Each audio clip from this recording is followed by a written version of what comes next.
Rural Litigation and Entitlement Kendra versus State of Uttar Pradesh, 1985, commonly known as the Dehradun Valley Mining Case. यह case India के environmental law का सबसे बड़ा turning point है।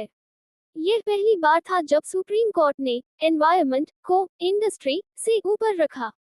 Reference AIR 1985 SC 652। इसके बाद 1988 तक कई ऑर्डर्स आए।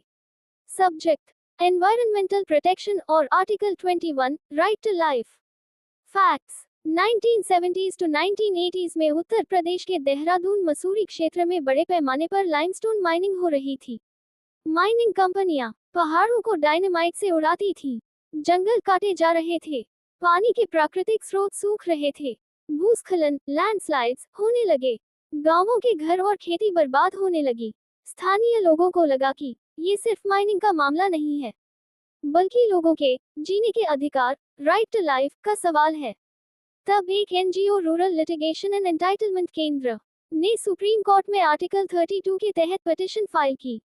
यह केस नॉर्मल केसेस की तरह नहीं था जो नीचे की कोर्ट से ऊपर आए। यह सीधे सुप्रीम कोर्ट में शुरू हुआ। रूरल लिटिगेशन एंड एंटाइटलमेंट केंद्र ने सुप्रीम कोर्ट को एक लेटर भेजा था। उस लेटर में बोला गया, इलीगल माइनिंग हो रही है, एनवायरनमेंट डिस्ट्रॉय हो रहा है, पब्लिक लाइफ डेंजर में है। सुप्रीम कोर्ट ने उस लेटर को ही रिट पिटीशन अंडर आर्टिकल 32 इंचेस मान लिया। सुप्रीम कोर्ट के सामने मुख्य क्वेश्चंस 1. क्या लाइमस्टोन क्वारिंग एनवायरनमेंट को नुकसान पहुंचा रही थी? 2. क्या माइनिंग एक्टिविटीज लोगों के आर्टिकल 21 वाले राइट टू लाइफ को वायलेट कर रही थी? 3. क्या इकोनॉमिक डेवलपमेंट के नाम पर इकोलॉजिकल डिस्ट्रक्शन अलाउ किया जा सकता है? 4. क्या सुप्रीम कोर्ट एनवायरनमेंट प्रोटेक्शन के लिए डायरेक्ट इंटरवेंशन कर सकता है? First stage of proceedings initial court action. Question, क्या एक NGO का लेटर रिट पिटीशन माना जा सकता है? डिसीजन, सुप्रीम कोर्ट ने कहा, हाँ, यह पब्लिक इंटरेस्ट लिटिगेशन PIL की शुरुआत थी। कोर्ट ने माना कि अगर किसी मास लेवल पर लोगों का अधिकार छीना जा रहा है तो एक लेटर भी पिटीशन माना जाएगा।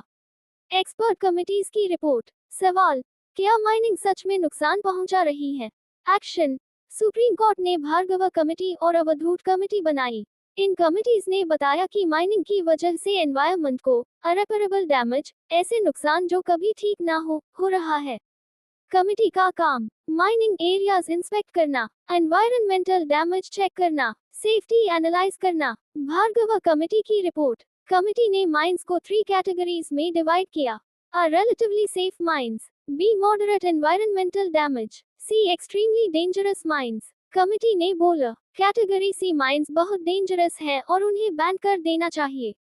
माइनिंग कंपनीज ने सवाल उठाया, हमें सरकार से लीज मिला है, अगर माइनिंग बैन हुई तो इंडस्ट्रीज को रॉ मटेरियल नहीं मिलेगा और देश का डेवलपमेंट रुक जाएगा। माइनिंग इकोनॉमी के लिए इम्पोर्टेंट है, बहुत लोगों को एम्प्लॉयमेंट मिलता है। माइंस बैन हुई तो वर्कर्स बेरोजगार हो जाएंगे, स्टेट रेवेन्यू लॉस होगा। RLE के पिटिशनर्स ने कहा, ह्यूमन लाइफ डेंजर में है, फॉरेस्ट और वाटर रिसोर्सेज डिस्ट्रॉय हो रहे हैं, एनवायरमेंटल डैमेज इरिवर्सिबल है, right to healthy environment violate हो रहा है। कोर्ट ने बोला, इकोलॉजिकल बैलेंस मेंटेन करना बहुत जरूरी है। कोर्ट ने ये भी कहा, अगर एनवायरनमेंट डिस्ट्रॉय हुआ तो पब्लिक लाइफ डेंजर में आ जाएगी। कोर्ट ने डेवलपमेंट और इकोलॉजी के बीच बैलेंस की बात की, लेकिन कोर्ट ने क्लियर किया, जब पब्लिक हेल्थ और इकोलॉजी डेंजर में हो तब एनवायरनमेंट को प्रायोरिटी मिलेगी। सुप्रीम कोर्ट ने कैटेगरी C माइंस को परमानेंटली क्लोज कर दिया और कुछ डेंजरस माइंस को भी बैन करने का ऑर्डर दिया। कोर्ट ने बोला, mining operators already extracted minerals remove कर सकते हैं, लेकिन फ्रेश माइनिंग अलाउड नहीं होगी। केस यही खत्म नहीं हुआ। कोर्ट कंटिन्यूअसली मॉनिटरिंग करता रहा और कमिटीज अपॉइंट की गई, गवर्नमेंट रिपोर्ट्स भी मांगी गई। कोर्ट ने एनवायरमेंटल रेस्टोरेशन और रिफॉरेस्टेशन पर फोकस किया। Date, the 30th of August 1988। Supreme court ने फाइनल स्ट्रॉन्ग ऑर्डर दिया। डून वैली में माइनिंग लार्जली बैन कर दी गई। कोर्ट ने कहा, फॉरेस्ट कंजर्वेशन एक्ट अप्लाई होगा, इकोलॉजी को प्रोटेक्ट करना मैंडेटरी है, अनसेफ माइनिंग कंटिन्यू नहीं हो सकती। कोर्ट की final thinking, environment and life are interconnected. Court ने इनडायरेक्टली एक्सेप्ट किया clean environment equals right to life under article 21।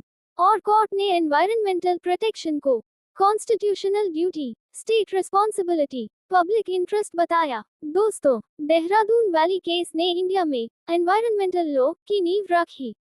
इस केस ने साबित कर दिया कि कानून सिर्फ किताबों में नहीं, बल्कि पेड़ पौधों और साफ हवा को बचाने के लिए भी काम करता है। अगर आपको लीगल कॉन्सेप्ट्स पसंद आते हैं तो चैनल को सब्सक्राइब करें